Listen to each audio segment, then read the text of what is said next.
wants you. We can bring it on the floor. Never danced like this before. We don't talk about it. Hey guys, what is crackin'? I am Kraken Nation, your coach of the Boston Bisharps, and today we are going to be looking at the team builder, or my team building process that went into our upcoming battle against the Zion Zards, coached by Cherrymander. This team is a very hyper-offensive, really archetype team. If I'm being honest, this is something that's going to really be putting a lot of pressure on me, as I have a pretty offensive poke team as well, but my team is a little bit slower type offense. So this is something I was trying to think about, is that there's a lot of really, like, between the two, there's not a lot of offensive Pokemon. They seem to be primarily what the team is bringing, and while there is, like, Pokemon like Dragalge, is able to be a pretty bulky wall breaker along with Victini. So we're going to see what I'm going to be able to do about that, but without further ado, actually, first, let's just talk about each Pokemon on the team. So Mega Sharpedo, Victini, Gliscor, Slurpuff, Tentacruel, Hitmontop, Trevenant, Dugtrio, Weezing, Carbink, and Dragalge. So when I was team building, there's only a few Pokemon stood out as big threats. A lot of Pokemon are pretty pseudo-handled by every single Pokemon on my team pretty easily. Those are specifically Pokemon like Hitmontop, like Tentacruel, Gliscor, and Weezing were Pokemon that I just honestly wasn't that afraid of. But as far as beyond that, things that were kind of scaring me was obviously the Dugtrio trap. My entire roster literally has no reliable switch-in that can do switch-in repeatedly into a Choice Specs Dragalge's Draco. So every time Choice Specs Draco Dragalge switches in, if he doesn't choose to bring it, every time Dragalge switches in, I'm going to be under a lot of pressure as far as, like, what am I going to do from here? Because if it comes in and I can't kill it on that hit, I'm going to be screwed. So what that kind of means for my playstyle is it's going to be very, really about maintaining offensive pressure throughout the match, which is fortunately a thing that I've been able to do in the past, some of my past battles this season. So I'm hoping I'll be able to do that again. Other things that come out is obviously Victini is an incredibly powerful wall breaker. Mega Sharpedo is an incredibly powerful late game cleaner that I'm really kind of honestly pretty scared of. Gliscor with an SD variant Gliscor can really mess my team up if I'm not ready for it. And then, honestly, what always comes to mind with any team, whenever you see Slurpuff is going to be able to go off if you let it set up. So you either have to bring some reliable stop to it, or you have to bring just some way to keep it from doing its job. So those are all things that I was really thinking about. Other Pokemon, Tentacruel with brings Toxic Spikes is pretty scary, and then Hitmontop as well. Sorry, not Hitmontop, Trevenant as well, being able to stop me from clicking high jump kick, which otherwise achieves pretty good hits on a lot of this team. Trevenant also really covering. If I wanted to bring, this team has a very big ground and very big psychic weakness, having so many poison types and also a fighting type. And then also a fire type. A lot of ground and psychic weaknesses. Unfortunately, Trevenant is able to actually really effectively cover both of those, as Trevenant's grass typing allows it to take those those ground type hits, and Trevenant's ghost typing and high attacks that allow it to switch it, allow it to hit really hard those bulky psychic types, or honestly even just offensive psychic types that want to try and wall this team. So those are my kind of thoughts delving into the process of the team building. And so this is honestly like the best I was able to do. This is probably the least happy. If last week was the most happy I've ever been with a team, this is probably the least happy I've been with a team for a while. Maybe not the entire season, but right now it's like, honestly, I'm not super happy with how this is going right now. Like, just because I feel like I had to bring a lot of gimmicky things or a lot of unorthodox type sets to really be able to answer this team. So this is Metacham. Luckily, I was able to bring Adamant Metacham because the only things on this team that were going to be outspeeding us are Victini. I believe this Metacham is EV'd to outspeed. I'm trying to remember here. It was max speed Gliscor. I outspeed max speed Adamant Gliscor, which is honestly fine by me. Gliscor isn't too much of a threat, honestly, with Pokemon like Mudflap here. But anyways, so we got dual priorities and headed to Ice Punch. I didn't really bring a fighting type attack. First of all, definitely wasn't going to bring High Jump Kick when there was such a great switch in Trevenant. Drain Punch also not really achieving any great coverage on this team. However, these four moves are able to achieve really great coverage. As I said earlier, Psychic type moves, and you're going to really quickly see that all four of these Pokemon can really put some really intense pressure on these on things like Dragals. But these 4 moves are able to hit so much of this team. Fake Out hits Mega Sharpedo. Fake Out obviously really just hits everything except Trevenant. Fake Out's just a generally great move. But I can't hit, the things I really can't, only things I can't hit very well are going to be Mega Sharpedo, which honestly doesn't have the bulk to take hits, but I also really won't be staying in on. I can't hit Victini super well, but that's okay because again I don't have the bulk to stay in on. And that's about it, honestly. Fake Out plus Bullet Punch will guarantee an OHKO if Slurpuff has already belly drummed up, so that should be a pretty good way to stop that in a pinch. Zen Headbutt achieves Ice Punch, hits Gliscor, it hits Trevenant, hits Dugtrio, which is honestly all I need to do, while Zen Headbutt hits Tentacle, hits Hitmontop, hits Weezing, and hits Dragals. Bullet Punch also hitting Carbink. So, honestly, I feel pretty set with this Metachamp set, as it's able to achieve offensive presence on a lot of this team. One thing I was really thinking about in the team builder that's honestly, if you watch this week's recap or like last week's recap that I was featured in, you're going to see something I talk about is being able to take on your opponent's offense with your defense, and then when the time is right, switching it over and switching the momentum into your favor by going on the offense. So that's something I was really looking at, and so I really don't like the top offensive Pokemon on this team being Mega Sharpedo and Victini and Slurpuff. Honestly, as long as I can have pretty solid stops to those, I think I am going to be in good shape for the rest of the battle. Moving on, we have Mega Love Disc with Rocky Helmet. This is essentially Mega Love Disc is so these two Pokemon are like the defense that this team has right now, and that's because these two Pokemon can both stop Slurpuff. They can pretty much are both able to stop certain sets of Slurpuff, Victini, and what am I trying to say? Victini, sorry, my bad. Victini, Sharpedo, and Slurpuff. So Alomola can actually take. Alomola is a 3-hit KO from Victini's Bolt Strike. Even I think if we plug in a Alomola into a Choice Banded Victini Choice Band Bolt Strike, as you can see, this version does a lot of damage. But if we make this a Scarf, if he's running Band, I'm an Adamant Band. Manaphy's going to be able to outspeed, so I'm not as scared of this thing, and I'll be able to again. I like to prioritize, and I'm really proud of myself in the past for being able to figure out sets based on damage of not just honestly a lot of practice for using the calculator. But a Choice Scarf Victini with a Volt Strike doesn't even achieve a 2-hit KO, and I'm going to be able to use my Rocky Helmet to do a lot of damage back. I'll be able to heal back up, so I'm honestly not too concerned. This also really takes on Mega Sharpedo very, very effectively, unless it's some kind of weird SD variant, in which case it foregoes some kind of coverage move. So I'm again not too worried in that case. But it has because it really wants to run Water type Stab. It also really wants to run Dark type Stab. It also really wants to run Protect for speed boost. It wants to run Ice Fang for Garchomp. So like again, this is kind of a situation where like if it opts to not run a coverage move and run Swords Dance instead, I have other ways to deal with it. So I'm not too worried. We put Mega Chomp in here. You can see that. Oh, sorry, Mega Sharpedo. Crunch is literally doing like no damage, and the other two attacks are doing even less. So I can very easily stall that thing out. Finally, if we put in even a Slurpuff, a Jolly Slurpuff after it's set up to +6, cannot kill this thing. And while obviously this is a 2-hit KO, I should be able to Wish Protect a couple times and force it into a range where if Alomola does have to go down, obviously I'd really rather not have it go down earlier on in the match. If Slurpuff tries to pull an early game sweep, I am in a position where Metachamp can stop it from there. And then, so because like those 3 offensive Mons are stopped so intensely by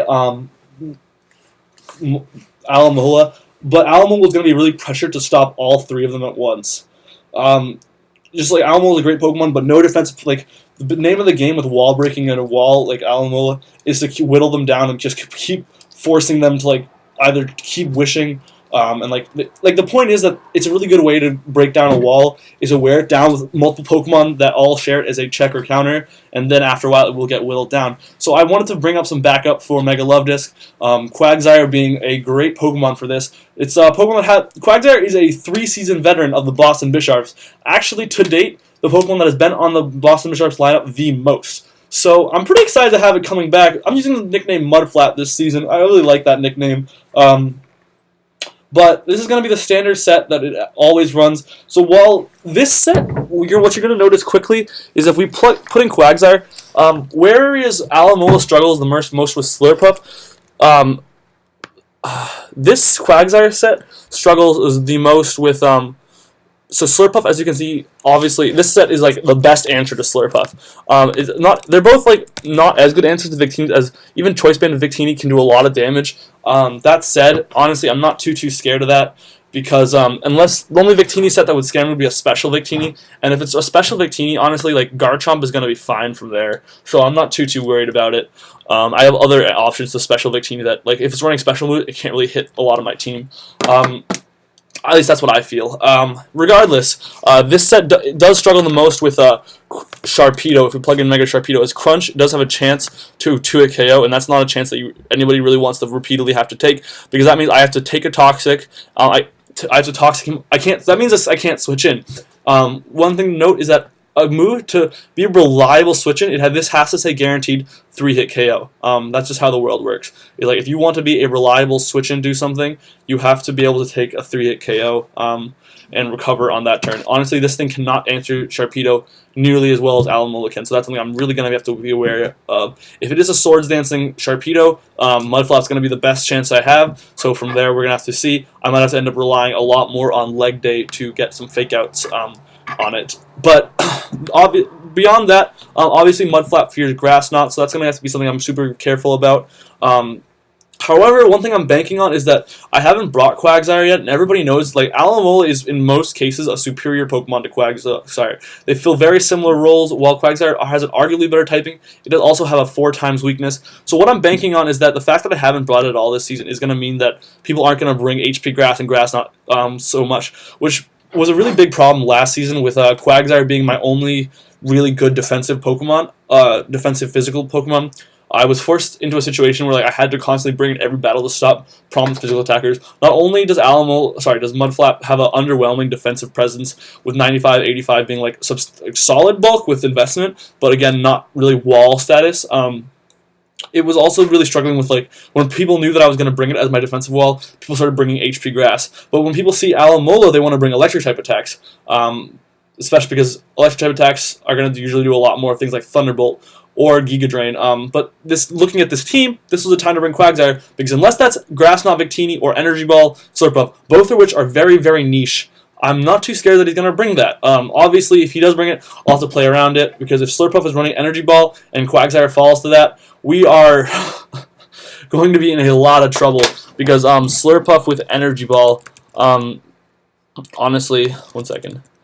Energy Ball is does a lot of damage to, honestly, and this is as you can see, it does a lot of damage to Quagsire. So if Quagsire does go down, we're gonna have a lot of trouble. It also does a lot of damage to Alomola, I'm pretty sure. Energy Ball being, it's a pretty substantial amount of damage, more than any of the other attacks. Although if it is a +6, Slurpuff will still be clicking play rough. Regardless, that's something I'm really trying to be careful about. I might have to free force to play around, but hopefully these two Pokemon, even though they are very similar roles, are enough to stop the offensive pressure that the Zion Zards are going to be able to bring. That's ultimately what I'm trying to accomplish here. However, one thing that was scary about bringing two water types, 4 times weak to grass, when there's a Pokemon like Trevenant that is actually so effective against my team, I want to be super careful about that Trevenant, because that Trevenant could be a really big problem for my defensive core. Also because I'm bringing 3 water types to this battle, which is, like, ridiculous, maybe stupid, hopefully not. My goal, again, is that I'm going to be hopefully trying to maintain so much offensive presence. Once my defensive Pokemon whittle down his walls, I'll be able to maintain so much offensive presence that he won't be able to bring in Trevenant and really start off subseeding or Lumberry type thing. It's because Trevenant's so slow, and a lot of my Pokemon are really pretty solid right now as far as speed goes. Regardless, so from here we've got Choice Scarf Garchomp, max speed, max attack with this is with Rough Skin. Rough Skin allows it to be an emergency switch into, like, physical attackers, but again, this Garchomp is not Tank Chomp, so it does not want to take any hits that doesn't have to. So because of that, obviously, this is like if a Pokemon's at 1% and I need it to die and something else is going to win, that's a way to switch it in. But I am running Earthquake, Outrage, Iron Head, Crunch. There are no Fairy types on this team besides Slurpuff. So if Slurpuff is down, Slurpuff not being really a switch into Garchomp when I'm clicking Earthquake, I do have a lot of answers. And if Slurpuff does want to try to switch in, and I feel like that's a play I can make, I'm going to click Iron Head. That Slurpuff definitely is going down, although Earthquake is a lot of time a safer play. Crunch is for mainly Trevenant, although Iron Head does also hit it pretty hard along with Outrage. But Crunch is honestly mostly for Trevenant. That's like literally why it's on this team. It also hits Victini, but Earthquake does as well. So yeah, Crunch is literally just for Trevenant to get some extra damage. Outrage being kind of unreliable if it doesn't kill it really quickly. And then Earthquake, obviously, just getting a generally great move and achieves coverage on a lot of this team. As I previously stated, this team has super ground weaknesses, so this Garchomp is able to hit not only Victini, it's also Scarfed, so if Victini is Scarfed, this is a pretty great answer to that. It hits not only Victini, but it also hits Tentacruel, it hits, doesn't hit Weezing, but it hits Carbink and Dragalge. So this is a Pokemon like Dragalge cannot get a free switch in on, so that's what I'm really trying to stress here, is that I'm trying to avoid Dragalge getting any free switches and being able to click Draco at all. Because every single Pokemon on this team gets O-code by Dragalge's Draco. Because like, okay, Garchomp, Alamola, done. Quagsire, done. Manaphy, done. Garchomp, definitely done. Metacham, done. So like every time that thing comes in, I have to something dies on my team. If it every time that thing clicks on a Draco, something dies. And I honestly was like trying to figure out a way to fix that, but Snorlax is just honestly crap against this team. With Pokemon like Slurpuff being able to easily use generally Snorlax as setup bait and then Drain Punching it. Honestly, besides that, there's just no really prominent special attackers. Dragalge is the only prominent special attacker on this team, and with that in mind, Snorlax was going to be a lot of dead weight for me to carry. Plus, with let's say Stealth Rock Sharp and a lucky crit, Snorlax cannot be taking those hits. Let's say we're full Spadef, and honestly, let's even say Calm. Draco is still doing like a crap ton with no recovery to make up for that. Like, I cannot be playing games like that. Because here's the thing, like, he has so many great switch-ins to Snorlax. Once Snorlax switches in, like, it's going to be weakened. And then, honestly, unless I'm running Heavy Slam, I can't touch Carbink. I can't really touch Weezing because I can't hit it with Earthquake. I can't touch Gliscor. Slurpuff uses me as a free setup opportunity. Only Crunch hits Trevenant. It can easily burn me. Snorlax cannot maintain the pressure that I need to beat this team, ultimately. And so that was, like, a reason, like, I have to just play smart around the Dragalge, not let it get any free switches. That's going to be something I'm constantly thinking about. So that's Shark Bait. I decided I didn't like the name the Reaper. Reaper was cool, but now this is going to be Shark Bait. Finding Nemo reference. We got Blue, which is a Foster's Home for Imaginary Friends reference. I loved that show. And Manaphy looks like Blue, so I think this is going to be the name that I stick with from now on. But we got just a standard Tailglow Surf, Psychic Ice Beam. I'm running full speed just because I don't want to risk an unnecessary speed tie with risk losing the speed tie with Victini. Victini does like to run Adamant, but I feel like this is going to be running either Jolly or Timid. Regardless, if it is Scarfed, I'm obviously going to lose anyways, and if it's Specs or Adamant, it probably won't be running Boost. It'll probably be running a Boosting Nature, just because that's like a pretty underwhelming stat. Honestly, I don't know. Either way, I'm probably going to switch into Mudflap and Mega Love Disc if that situation arises. Hopefully, I've already weakened the Victini or figured out it's set by then. So, what I'm trying to get at is Tailglow Surf, Psychic Ice Beam. This set hits, I want to say, 9 of 11 Pokemon on this team super effectively. It hits 8 of 11 with just Surf and Psychic. Honestly, Ice Beam is just for Trevenant, just to give Trevenant no free switches, and also it's a pretty safe move against a lot of this team, while also not letting Dragalge switch in, which was key. But Mega Sharpedo and Slurpuff are the only two things that this set doesn't hit super effectively. If we just look at Psychic and Surf alone, super effective, super effective, super effective, super effective, super effective, super effective, super effective, super effective. It's crazy what Manaphy coverage, how it decimates this team. We throw an Ice Beam for Trevenant. Trevenant can no longer switch in. Honestly, we proceed to just wreck house. Even if it's like a Yakberry Harvest, like Trevenant cannot take those Ice Beams. Because honestly, we plug in Manaphy. Let's plug in Ice Beam here. And we go up to +3. We throw in and we throw in Trevenant. Like, first of all, it obviously can't even take the 1, especially after rocks. But if it's Yakberry and I set up to +6 on after seeing its Yak, like, it still is going to be doing a crap ton of damage. And it can't get any recovery on me. Leech Seed not being nearly enough to sustain those hits.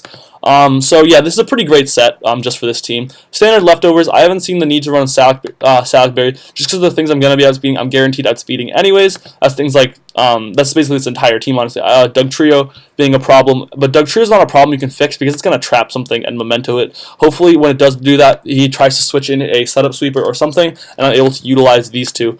So hopefully Dugtrio won't be too much of a problem. Although I know that Cherry's having a tough time using Dugtrio effectively, so hopefully that's good for me.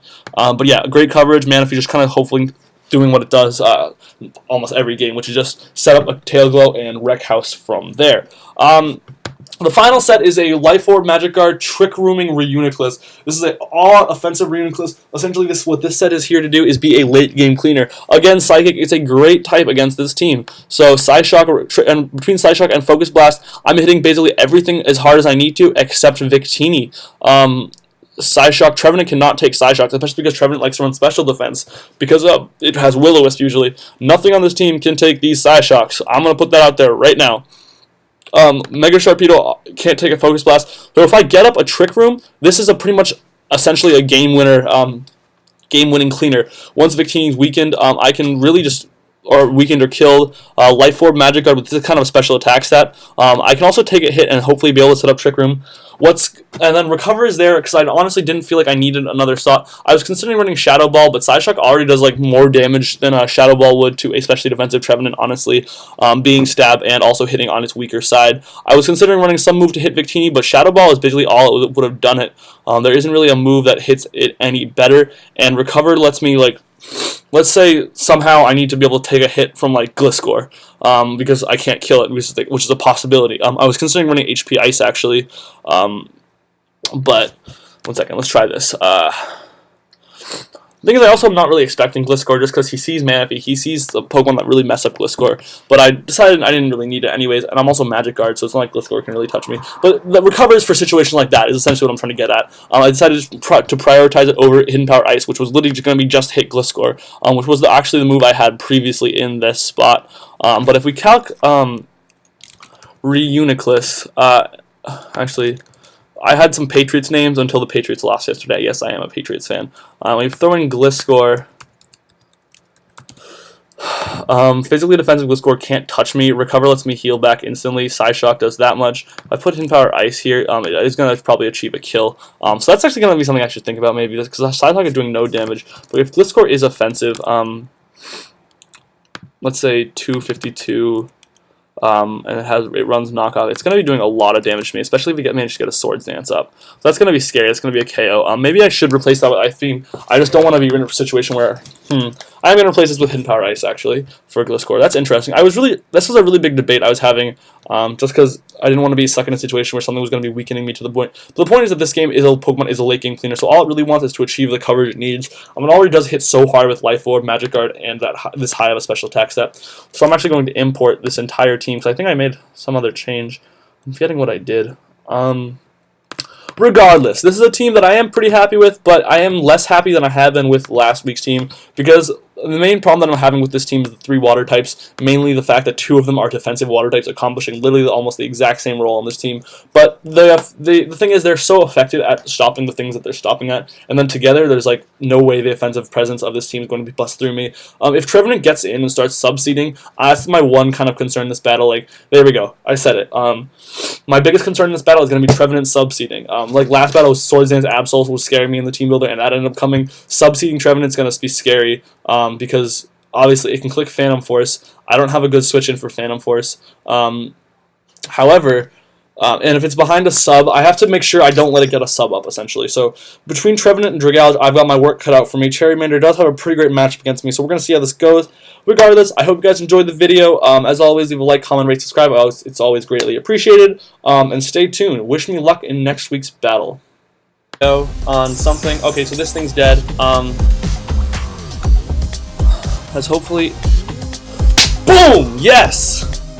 We got 2 turns to do some damage.